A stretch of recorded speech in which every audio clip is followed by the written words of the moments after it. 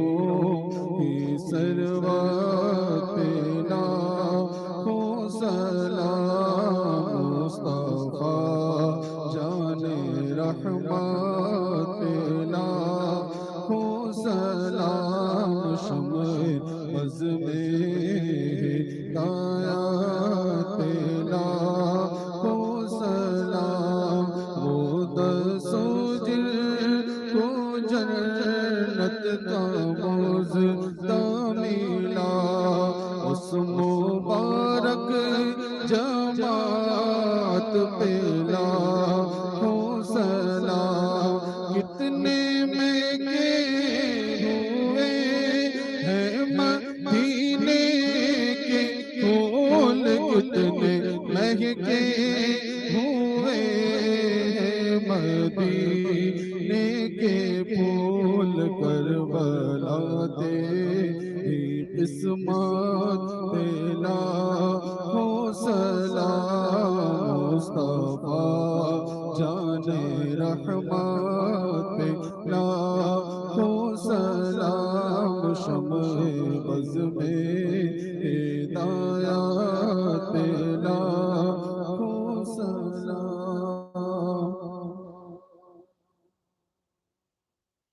اللهم صل على سيدنا مولانا محمد معدن الجود والكرم وآله وصحبه بارك وسلم صلاة والسلام عليك يا رسول الله صلى الله تعالى عليك وسلم اللهم أنت السلام ومنك السلام فحينا ربنا بالسلام تبارك ربنا وتعالى يا ذا الجلال والإكرام اللهم ربنا اغفر لي ولوالدي وللمؤمنين يوم يقوم الحساب اللهم إنك عفو كريم تحب العفو فاعف عنا يا كريم اللهم إني أسألك علما نافعا ورزقا واسعا ورزقا حلالا طیبا وقلبا خاشعا یا اللہ یا رحمان یا رحیم دل ہمارا کن مستقیم بحق کے پاک ایاک نعبد و ایاک نستعین یا اللہ ہمارے آنے کو اپنی بارگاہ میں قبول فرما ہم تمام کی حاضری کو قبول فرما اللہ حسنین کریمین پنجتن پاک اہل بیت کا صدقہ ہمیں عطا فرما اللہ ہمیں تمام ہمارے والدین کو ہمارے مرحومین کی بخشش فرما اللہ ہم میں جتنے بیمار ہیں جسمانی روحانی پریشان ہیں میرے مولا سب کی بیماریوں کو دور فرما دے یا میرے مولا جادو سحر کرنی نظر بد بلا مصیبت آفات و بلیات سے ہمیں محفوظ فرما اللہ امام حسین کا صدقہ خاتون جنت کا صدقہ ہماری بچیوں پہ رحم فرما اللہ ہماری قوم کی بچیوں کو عصمت عزت اور عزت آبرو کی حفاظت فرما میرے مولا خاتون جنت کا صدقہ جو بیٹیاں جو بہنیں ہماری رشتے کے لیے پریشان ہیں ان کے لیے بہتر رشتے عطا فرما جو بہنیں بیٹیاں ہماری ازدواجی زندگیوں میں اللہ پریشانیوں کے شکار ہیں وہاں پہ محبت اور برکت عطا فرما یا رب العالمین تیرے حبیب کا صدقے ہمارے نوجوانوں کی جوانی کو قبول کر لے اے اللہ اسلام کی دعوت و تبلیغ کے لیے دام درم میں قدم سکنے میں حصہ لینے کی توفیق عطا فرما میرے مولا تیرے حبیب علیہ السلام کا صدقہ اہل بیت پنجتن پاک کا صدقہ عالم اسلام کے مسلمانوں کی جان و مال عزت و آبرو اور دین و ایمان کی حفاظت فرما یا رب جو قرض میں مبتلا ہے اسے بارے کر سبک دوشی دے دے بے اولادوں کو اولاد بے سکونوں کو سکون بے قراروں کو قرار بے چینوں کو چین بے گھروں کو گھر عطا فرما دے یا اللہ اس اجتماع میں ذکر شہداء کربلا میں جس نے دام درم میں قدم سخن نظر و نیاز میں حصہ لیا اللہ تمام کو اپنی شان کے مطابق اجر عظیم عطا فرما یا اللہ کچھ بندے بندیاں تیرے جنہیں بیمار ہیں ان کو شفا عطا فرما حمید بھائی کی والدہ زہرہ جہاں صاحبہ کی بھی طبیعت علیل ہے عبد القادر بھائی کی صاحبزادی تبسم بانوں کو بھی اللہ انہیں شفا کاملہ عاجلہ عطا فرما اللہ میری والدہ کو بھی صحت و عافیت عطا فرما اسی کے ساتھ مرحوم آج کی جو نیاز حیدر بھائی اقرار بھائی اور ناصر بھائی نے کی ہے اللہ ان کو برکت عطا فرما اور ان کے والد محترم علی حسنین کی مغفرت فرما اور آج جو ایک خبر سننے کو ملی ہے علامہ قمر الزمان خان مفکر اسلام قمر الزمان خان اعظمی کے صاحبزادے محمد اشرف صاحب کا انتقال ہوا اللہ ان کی بے حساب بخشش و مغفرت فرما انہیں کروٹ کروٹ جنت عطا فرما ان کے درجات کو بلند فرما اللہ ہمارے علماء مشائخ اہل سنت کے اللہ ہمارے سروں پر قائم و دائم فرما ہمارے علماء مشائخ اہل سنت پر اللہ ان کے علم میں عمل میں عمر میں جمال میں عزت و آبرو میں برکت عطا فرما یا میرے قریب یہاں جتنے حاضر آئے ہیں تو سب کے دلوں کے حال کو نیتوں کو بہتر جانتا ہے جس کی جو مقاصد جائز کو قبول فرما یا الہی رحم فرما مصطفیٰ کے واسطے یا رسول اللہ کرم کیجئے خدا کے واسطے مشکلیں حل کر شہ مشکل کشا کے واسطے کربلائیں رج شہید کربلا کے واسطے ان اللہ ملائکۃ یصلون علی النبی یا ایھا الذین آمنوا صلوا علیہ وسلموا تسلیما اللهم صل علی سیدنا مولانا محمد معدن الجود والکرم وعلى صحیح بارک وسلم صلاۃ و سلام علیک یا رسول اللہ الہی خیر گردانی بحق شاہ جیلانی سبحان ربک رب العزت عما یصفون